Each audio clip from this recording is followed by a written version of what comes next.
Hi everyone. We'll just have Steve join us soon.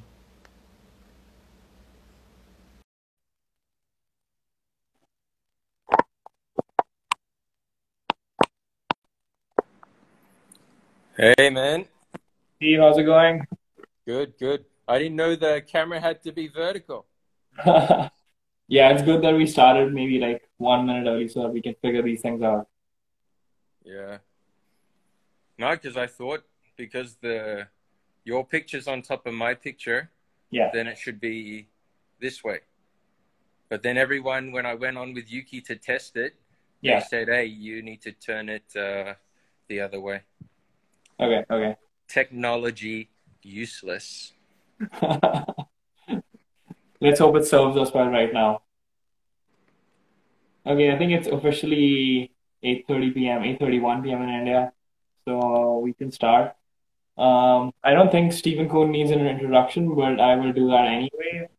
Uh, Stephen Koon is the director of Impact Tennis Academy in Thailand, and he has also coached eight top 100 ATP players: Kevin Anderson, Hyun Chung, Yoshihito Nishioka, and our very own Yuki Bhambri first.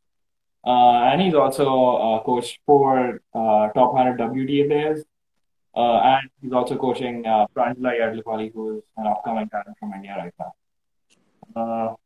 So, Steve, how's it going? Good man. It's tough. I think it's tough for everyone. As long as everyone's healthy, uh, I think that's the main thing. But Yeah. yeah, happy to help. You guys do a great job for Indian tennis. This little website you got going, your Facebook page, your Instagram. Yeah, you do a lot for Indian tennis. So happy to help you. But Thanks. I So am technology useless. Never we use Instagram at all. we That's saw with Rafa my yesterday. coaches do it for me. Okay, so I'm gonna just start off with one question of my own, and then we can start looking at the live questions. I do see that there's quite a number of people online right now, which is good. Okay. Okay, so can you tell us a bit more about how you started off with coaching? Like I know you started off in Australia. Were you involved in competitive tennis to start off with, and like when did you start with coaching? Uh, well, Australia's a pretty sporty country. I started at 7. Um, my sister was taking some lessons, and I was just picking up balls for her. Then the coach goes, "You look, why don't you give it a shot?" And then apparently, Mum says, I just picked up a racket and I started swinging. And the coach said to Mum, he's been playing tennis somewhere else, And Mum goes, "No, he's never ever played. He's just picks balls." So they said I'm a little bit natural something. Yeah, But until, Australia's pretty much cricket as well, football, the Australian football and tennis. So I played those sports. I tried basketball. I love it. I'm just not good at it. Um, Coaching, I think I gave my first coaching lesson when I was 12. My coach was, a little boy, but Mark Woodford's father was my coach. And on school holidays, he would bring me with him to do some clinics up in the country towns. So I started working with him some school holidays from like 12.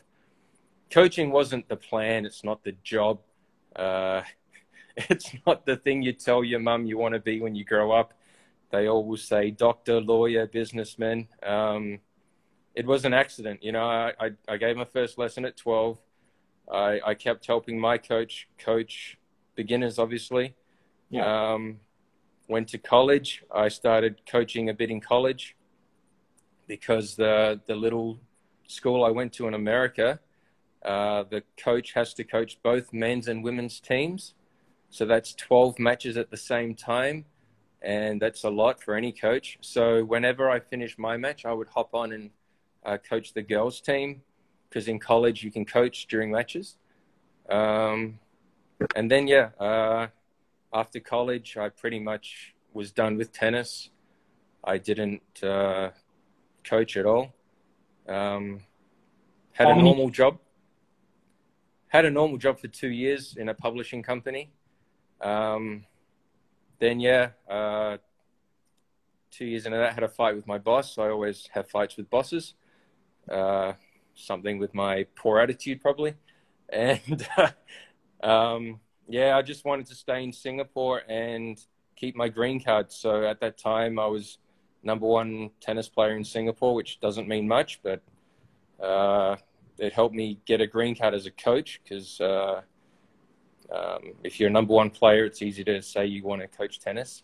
Yeah. And I just started coaching tennis in Singapore, and it wasn't the plan even to stay in that, but did okay, got some results. Yeah, just I've been pretty lucky. And now obviously I'm a full-time coach the past 20 years, getting old. But I like it. I love it. It's good. Okay, that's awesome. So, you mentioned that you've been having fights with bosses. I mean that as a joke, but just to bring this up, you've had a bit of a reputation, at least like in the Indian media, of being pretty like tough and kind of straight to the point. Like sometimes even being blunt. Um, so A, what do you think of that? And B, also sometimes people are like, Steve only wants to coach professional players, and he's not very encouraging towards junior sometimes. So what do you have to say about that? Um, yeah, that's a good one. uh, I mean, I yeah, I'm good with some and not so good with some others. I'm not meant to be the coach for every human in the world. I'm not meant to. I don't think any coach can coach anyone in the world. It's such an individual sport. Um, okay, but maybe I'll explain my mentality towards coaching, and then maybe that will answer the question. If not, you tell me. Sure.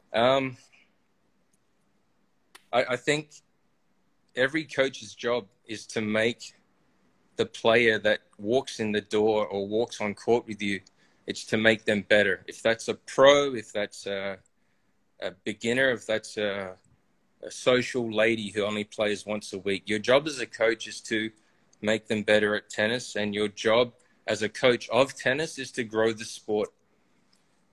We all have an obligation. I mean, the better the sport, the bigger the sport, the better for all of us. It pretty much depends on their mentality and their goal. So, I mean, we know tennis is such a good sport. That's why you love it. That's why I love it. For the life lessons, right? The character lessons, the self-discipline, the self-motivation, learning to lose, learning to win. You know, tennis does a lot for people in their lives. So that is one thing that no one can question about tennis.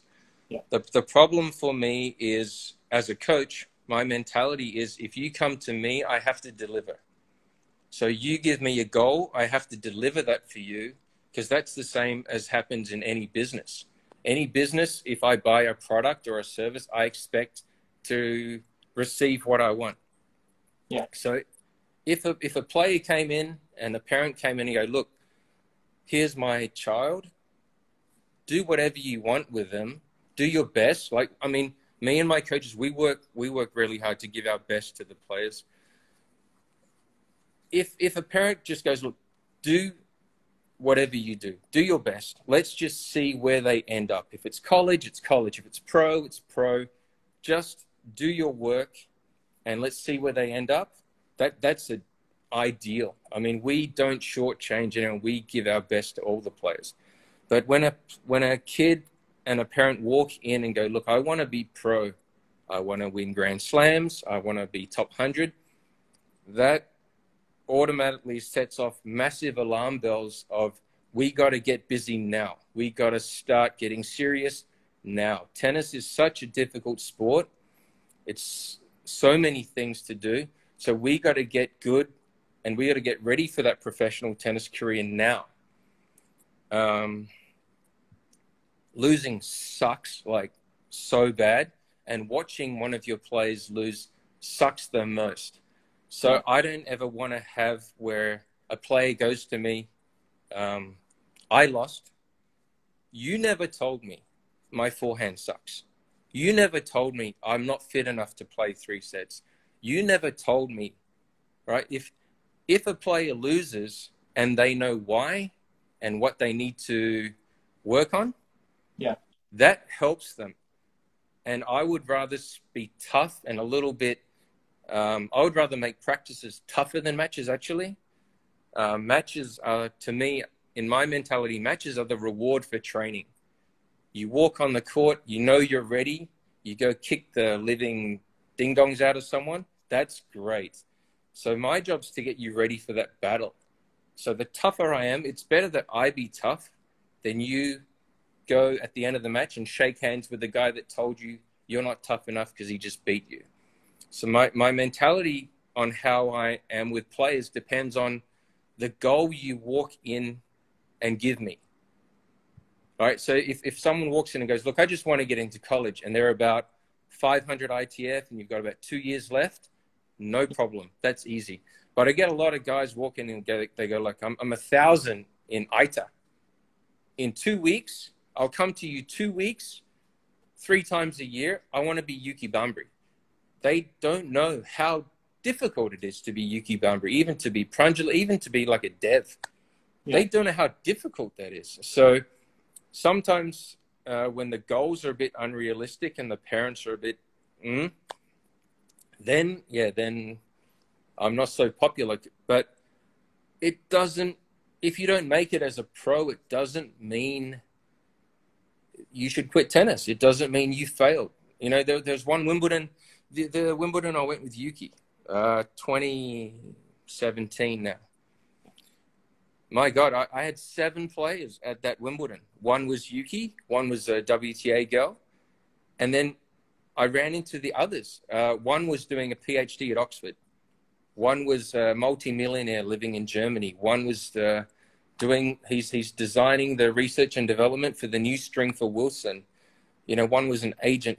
They're not doing bad in life at all. And they're all my students, and they're all really good friends.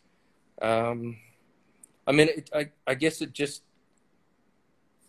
happens to be that the ones who like to work, I mean, all coaches want these things, right? Are you coachable? Do you work hard? Are your parents a part of our team? Like parent, coach, and player make a team. If you got these things, that's what you want to coach. It just happens that pros seem to be, they're really easy to get them to work hard. Pros are really easy to get them to listen. And, well, pros' parents, all the ones I've had, they're not involved that much. They pretty much just support it and go, look, go do your thing. So it's not I don't want to coach. It's not that I want to coach only pros. It's just most of my longer relationships are pros because they have that mentality. They want to get better. They want to be taught. They want to be pushed. You don't have to tell them to work hard. And I get along with those guys better. I think any coach would. So you're basically saying that it kind of works the other way around. It's not that you want to coach only the pros. It's more like the kids which like have the ability to, for example, listen more or to like work harder, or more importantly, just to like take the truth. They do better with you, and that's why they're more visible. I guess so. Yeah. I mean, we want to coach anyone. We you know, it's fine. It's fine. I'm not against coaching. I mean, one of our big projects is Gemma, a little lefty girl. I mean, she's not a pro right now. She's only 11, turning 12, just turned 12. I mean, she's great. We love coaching her. She works really hard. She listens. Perfect mentality. I mean, that's not a pro. You know, we've had her for 4 years. It's, yeah. I think someone's got an interesting comment on this. I don't know what the exact name. I saw someone said this guy's so full of. That's not being very kind. They've got other comments. Okay. Yeah, told you, not meant for everyone. So Stankstar7. So they've got a good point that people kind of want immediate results. So I mean, lots of times players would like you said, players would come to you and they'd be like, in 2 weeks we wanna, I don't know, win this tournament or have like really unrealistic expectations. So like, what do you say to them? Yeah, we usually have a big fight and they don't come back. I mean, it's okay. So yeah, let's put it another way. Tennis, tennis isn't an easy sport. It's not cheap. So Yeah, a lot of the people that want to play tennis, their parents are pretty okay. I don't want to be snobby, but they're quite successful. Okay, let's say it this. So the parents are quite successful. Um, if the parents look at their kids' tennis as they do their business, the first thing they would ask is for their business. They would go, hey, what's your resume? Show us your CV. They would then go, give us your work experience. And then they would set goals, KPIs, right? They would go, look, I want you to hit this sales target. I want you to get this many clients, etc. Something like this. If they look at their child's tennis, say let's say little Rohan's tennis or whatever. If you look at little Rohan's tennis like a business, because to little Rohan, that is a business. It's the most important thing in their life as a child besides school. If they choose tennis and they dream of Wimbledon, their number one business to them is their tennis. So you need to look at it as a parent, look at it like tennis. So the first thing you'd also go is you want to research. What does my child need to be ranked at 12, 13, 14, 15, 16? How good do they need to be as an ITF junior? Then when you have you find the staff that has the right resume and experience, then you find all the knowledge. Then you use that and you form a team, coach, player, parent. And then you don't have these kind of problems. If you know how difficult it is and what is necessary to make it, that kid will get the same information from me that they get from their parent. yeah, And then they won't want the results quick because they know how difficult it is. You know, I mean, let's use Yuki, right? Yuki's a superstar at 16. yeah, It's been so difficult for him, right? I mean, if you said at 16, Yuki's winning futures, Yuki's winning Orange Bowl, Australian Open, you would say this guy guaranteed 100% locked in, he's going to make it, you know? And even for him, 10 to 12 years later, it's so difficult.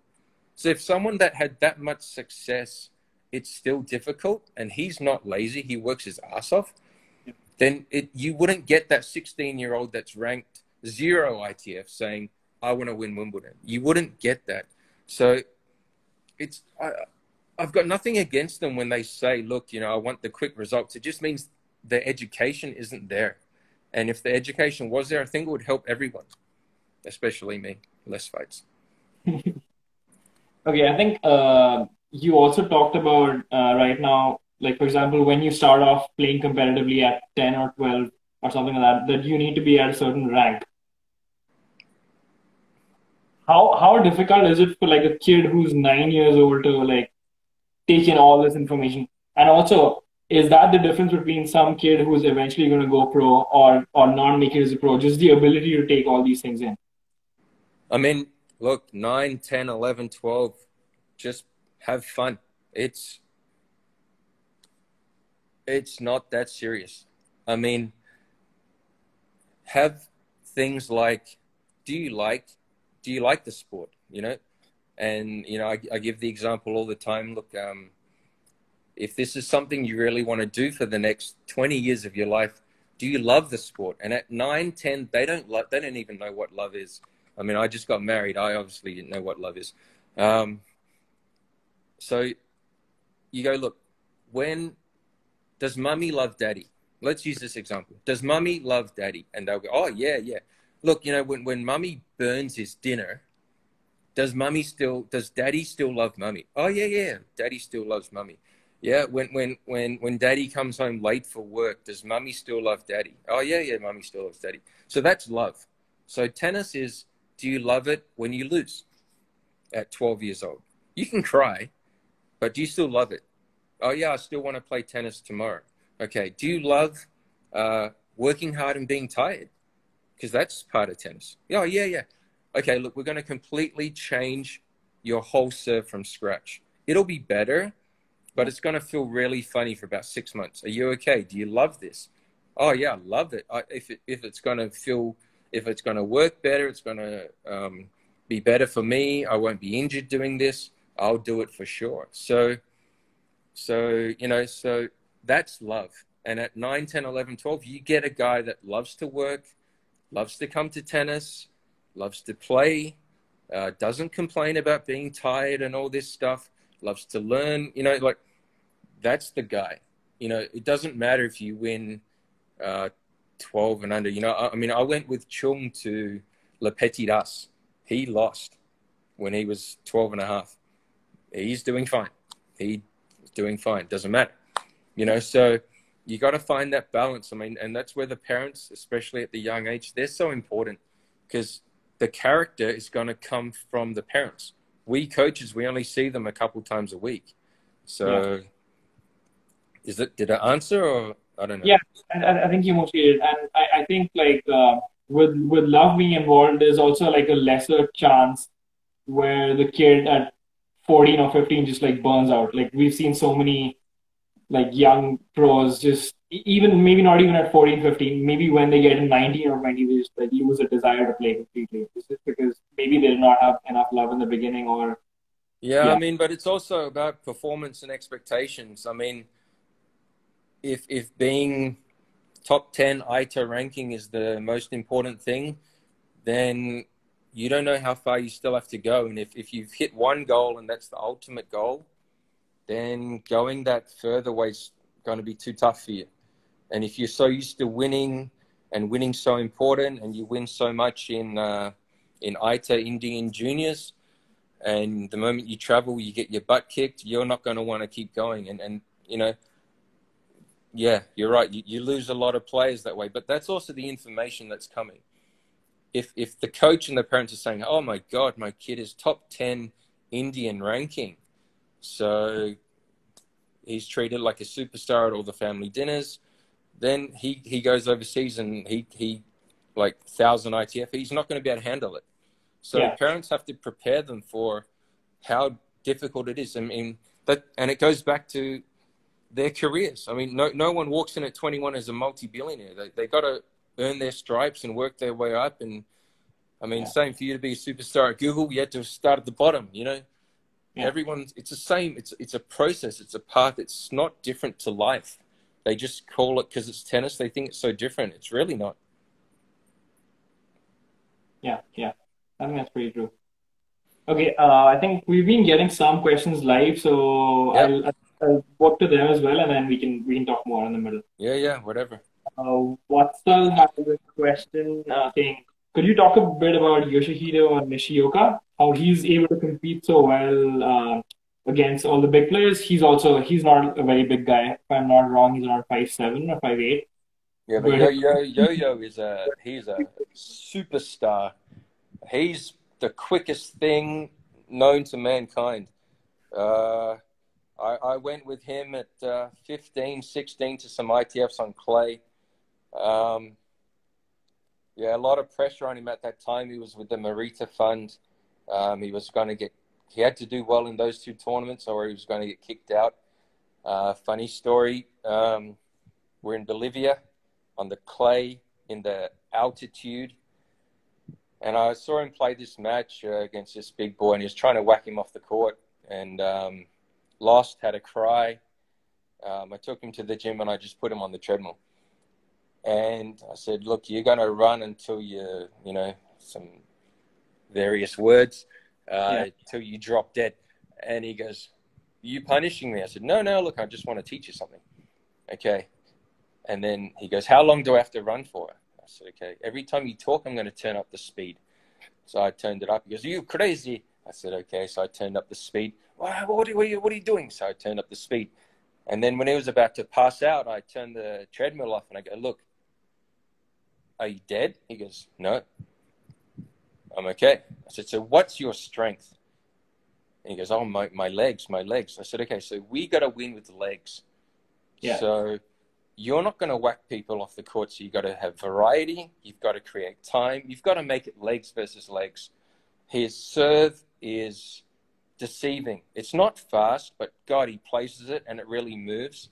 Yeah. He has a lot of variety. Like you'll see a guy hit.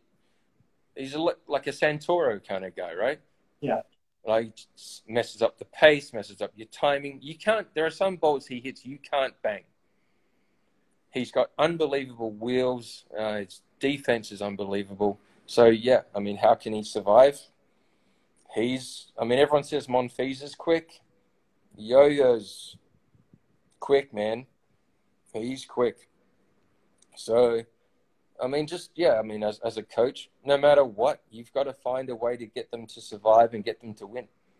Because, like I said, losing sucks. So, he survives. Yeah, no problem. Even Schwartzman.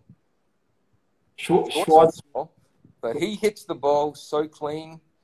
And, man, get that guy doing unforced error, you very rare. Yeah. So everyone has different strengths, like you won't find Karlovic move like Nishioka. Yeah, of course. I remember this match. I'm not sure if it was a challenger or in ADB 250 where Rudy Sela, he's also not like a very big guy, like 5'8", 5'9". Yeah. He's Karlovic, and then after the match, Rudy Sela gets a chair and then stands up and shakes hands with Karlovic. Yeah, that was kind of fun to see. Yeah, and again, Duty, he's one of the ultimate pros. He's been doing it for so long. Yeah.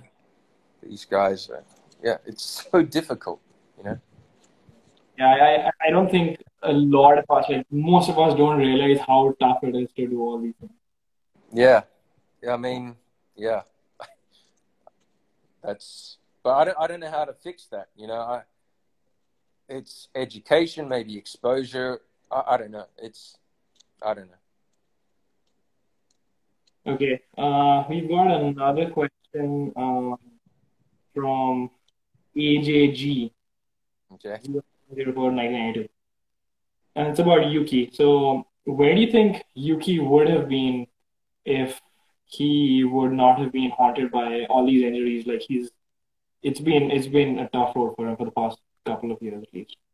Yeah, it's been tough, but he's not done. Not would have been. Yuki's peak if you said Yuki's 39, 40, yeah, we would talk would have been past tense. Yuki's very much present tense. Obviously that year when we were doing well, Indian Wells that year, our aim for that year was top 50. He would have made it. No question. He got injured at Surbiton. We played Queens basically on one leg, still managed to have a good win with Fritzy. We played Wimbledon after barely hitting. He was hitting with a guy like me before Wimbledon. He still got a set there. He lost to Fabiano, but it was just so close to getting that. That one was tough, but he's right there. Yuki's mentally, Yuki knows how to win, right? He knows how to win. He's got an unbelievable ball control and ability to take the ball early. I don't think even Yuki knows how good he is yet. He's got multiple levels he hasn't hit yet, but he's been there. He's been up there 2-3 times. He knows what it takes to get there, and I think when you know what it takes to get there, it's a bit easier to go back there. So, yeah. The good thing is we've seen that whenever he gets injured, he comes back. Even though when he comes back, if he's like 400 or 500 within like the next 6 to 8 months, he's back like hovering around 100 or within the top 100. Yeah, he's good, man. But one of the things was he just didn't get a lot of the right treatment or the right physios and doctors to fix the injuries quicker, you know.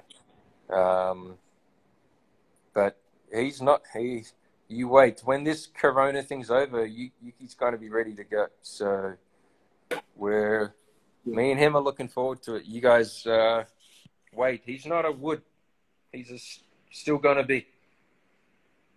That's really cool. Okay. The next question, Manish 090909. Can you share some aspects regarding fitness for younger players, like when they're starting out between, I mean, I think 11 to 13 is kind of young to start, old to start out, but what should, depending on what stage they're at, maybe even in their tennis and also age-wise, what should kids kind of focus on with respect to fitness? Yeah, I mean, we're the academy. We start the fitness side pretty early. I mean, like, so Gemma lifts heavier than one of your girls that came to train at the academy who's 21 years old. Wow. Won't use names. It depends on their athletic development. I'm not saying she goes and does bench press every day and squats and everyone's worried about I think there's this misconception about you do too much strength, you're not going to grow. Yeah. Gemma's pretty much going to be taller than my wife soon. So if you do it right, you do it correct, they won't get injured and it'll actually help prevent injuries. It's not, there's no set rules. Tennis is individualistic. Fitness is individualistic. What you give someone who's overweight is not the same fitness plan as you'll give someone who's too thin, right? You would make it individual. So, I mean, the best advice I would first for the young player, first you need to know their stage of athletic development. I mean, if they're playing tennis 4 or 5 times a week, pretty intense, then they probably need some strengthening to balance that 4 or 5 pretty intense tennis sessions. Yeah. You know, it depends. If they're playing once a week, don't worry about it, you know. So again, it depends on the individual. It depends on their athleticism, their athletic development. And it depends, again, it goes back to, it depends on the goal. Like, you know, if I say to Gemma, stretch 30 minutes before you go home, she's going to do it. I don't need to watch her do it. She'll do it correctly. Do a dynamic warm-up. We don't need to watch if they, you know, it's the same. It links to the mentality, the goals, the education. You know what I mean? So I can't really answer because it depends on that 11 or 13-year-old that they're asking about. What's their height? What's their weight? How long they've been playing sport? How many days a week they play sport? How many hours they play sport? And what sports? You know, so everything's individual. There's no law on anything. No law on coaching tennis. No law on athleticism. It's very individual. Yeah, I think. Sure or no? I don't know. I think that question was also like tough to answer because what might work, like what might not injure me, might injure someone else, and what might really work well for someone like really well built, that might injure. You're pretty active still, so you're hitting ping pong balls in your house. So trying to play tennis with this quarantine. So coming to quarantine, what's is Impact Times Academy like still engaging with students right now? Like, how are students keeping up with them? Yeah, tough. Government locked us pretty much second week of March. Yeah. Government said you're done, can't play, you will get fined. So it just, I mean, I was in Indian Wells the day before qualifying was started. Just the plug got pulled. It's the right decision, but I think it just hit everyone quickly. For us at the academy, it's not something you can plan for. Hey, Corona's coming in 2 weeks' time. We've got to plan what are we going to do when we get locked down. It was just quick. Yeah, I mean, we do the best we can. I mean, send some videos out of some exercises. There's not much anyone can do. You just got to try and be positive. I think all the kids should get their grades up. They got no excuse now. But you can do a lot at home. You can, not as much hitting. I think it's hard to do hitting, but like most of the kids have problems with their ball toss. Yeah. You can do that at home. You can volley against the wall if your neighbors don't mind. You can do a lot of core. You can do a thoracic mobility program. You can do lunges. You can do wall sits. You can jump over a couple of dad's beer cans and do plyometrics. Yeah. You can do planks. You can do bands. Just don't tie it around the wrong doorknob. Yeah, there's a lot you can do. But obviously, I mean, we're tennis players. We want to hit the damn ball. So yeah, you said that with tennis you want to hit the ball. What can someone do to just like kind of maintain muscle memory, like with the forehand or with any stroke in general? I mean, I went upstairs, I hit on the wall, and people were poking their heads out the condo like I'm committing a crime. Maybe I hit it, man, too noisy or something. You can't. I mean, even Rafa said he hasn't picked up a racket for 5 weeks. I think you guys in India got locked down later. I think some of you can still play a little bit here and there. Depends on which city. Yeah, you can't. But when everyone comes back, I can tell you, tennis-wise, everyone's going to be as ready as everyone else. I mean, if everyone's not playing for 5 weeks, that means everyone in your country hasn't played for 5 weeks. Yeah, You've still got no excuse. So you can do skipping rope. You can just do whatever you can, but it's tough. Yeah. Okay. Going to the next question. I'm not sure how to pronounce this person's name, so I'm not gonna That's do fine. that. But how different is it to work with an ATP player compared to a WTA player? What? How different is it to work with an ATP player compared to a WTA player? I treat him the same. You can ask PJ and Ria. I treat them the same. They play for the same prize money. They just don't have 5-set matches in slams. Court's the same. Net's the same. The balls are a little bit different. It's the same. Okay. I don't want to say the wrong thing. Athleticism is a much bigger advantage to a girl than it is to a guy. Just because anyway? Well, every single guy is super athletic. I mean, there are still a lot of girls that aren't so athletic. If you are, you can have an advantage that way with your athleticism.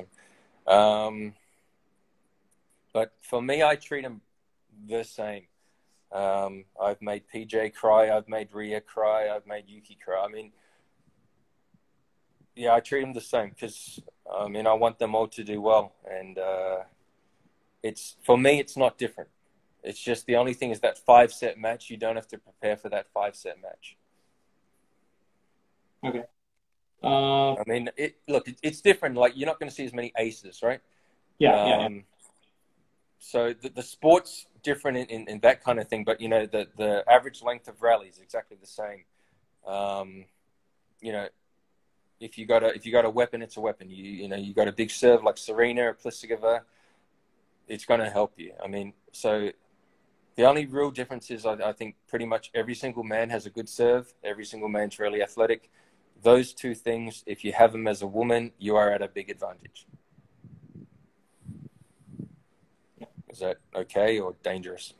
I mean, even I don't want to be dangerous with like sometimes like factor facts. I think that's fine. Yeah. Okay, we'll see when the comments show up. Okay. The next question is from Vinay. So a lot of bright juniors burn out before hitting pro. Is there something wrong at how coaching is done today, and how can that be prevented? I think we talked a little bit about Yeah, this yeah, previously, but yeah, yeah. I think we did that one. yeah, okay, You don't burn out if you know why you're losing. You don't burn out if you know what you need to do to win. You don't burn out if you know your goal. If the goal's unrealistic, you're going to burn out because you fail, fail, fail, fail, fail. If yeah. your coach tells you you're a superstar and you never win a match, you're going to burn out eventually. Um, yeah, I Fair think we enough. did that. Yeah. Okay. But it's a good question. I mean, but it's sad that people burn out. Yeah, That means maybe they didn't undertake the sport with the right mentality in the first place. yeah, yeah. I think yeah, issues which kind of got formed early on just show up later, and that yeah, that just manifests. I guess. Yeah. So next one. Yeah. Uh,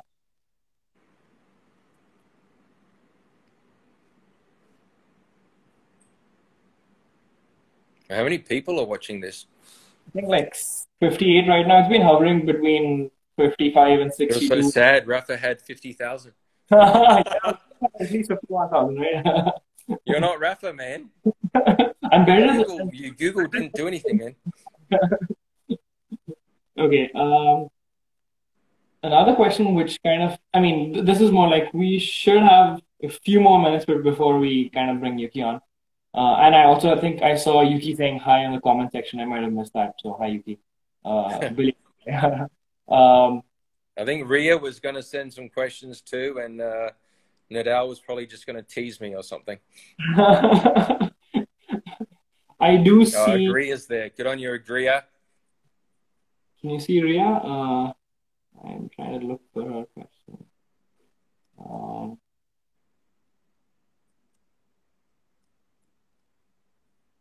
I think I'm missing. Oh, Rohan. Good on you, Rohan. How are the kids? How are the twins, Rohan? I don't know how to scroll down the comments. Oh, how do you do it? Never done this bloody Instagram thing before. The other questions are mostly. I mean, we've kind of covered it a bit. Yeah, what differentiates top 10 from the rest of the pack? Oh, that And Manish guy said, how do you plan 3 to 5 years of fitness? Same as you plan their tennis, step by step, bit by bit. Depends how much time they're giving you. Depends.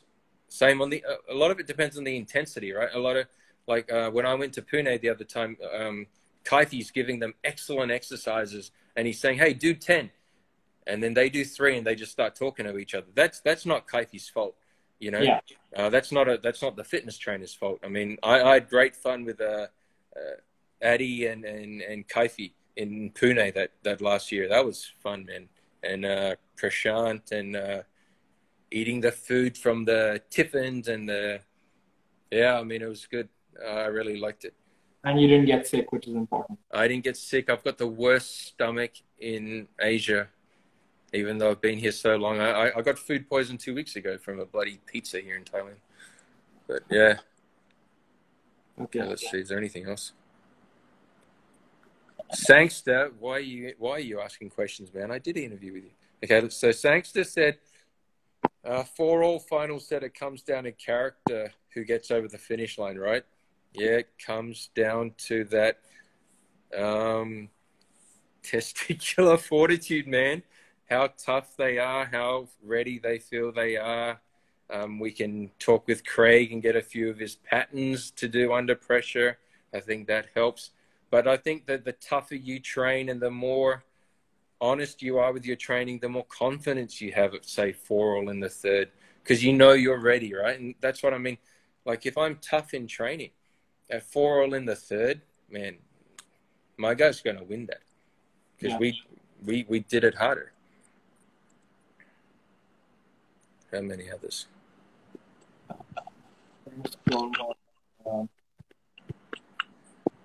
How tennis athletes are coping with a sudden stop.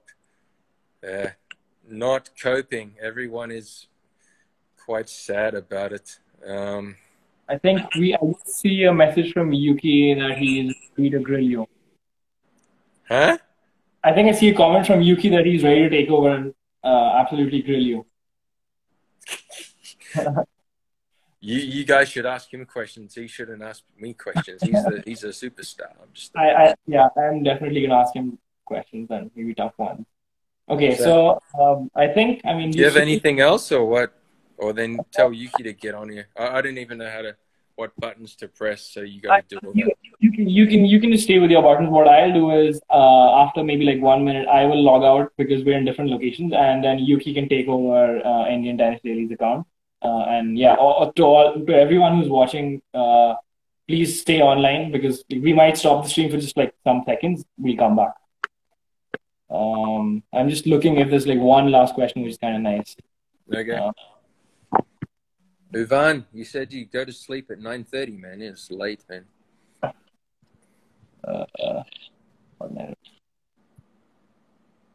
Okay, I'm going to take one last question. What's your thought on errors of technique versus errors of choice, so decision making on the court? Pardon? So there's one question from Prash Selvaraj. What are your thoughts on errors of technique versus errors of decision making? Errors of technique, you blame your coach. That's bad. No, I mean, decision-making errors are up to you in the moment. Depends on the pressure, depends on the ball, depth, time, height, weakness of your opponent. But that's something more strategical. If it's about percentages, it's something that you should go through with your coach. Also, if it's a technical problem, this is something I would address them immediately. Work on with coach immediately. If you've got a technical flaw, someone's going to find it and expose it. It's harder to fix the technical one. Depends how long you're playing, depends how old you are, depends how locked in it is. But so again, we go back to the same thing we keep talking about.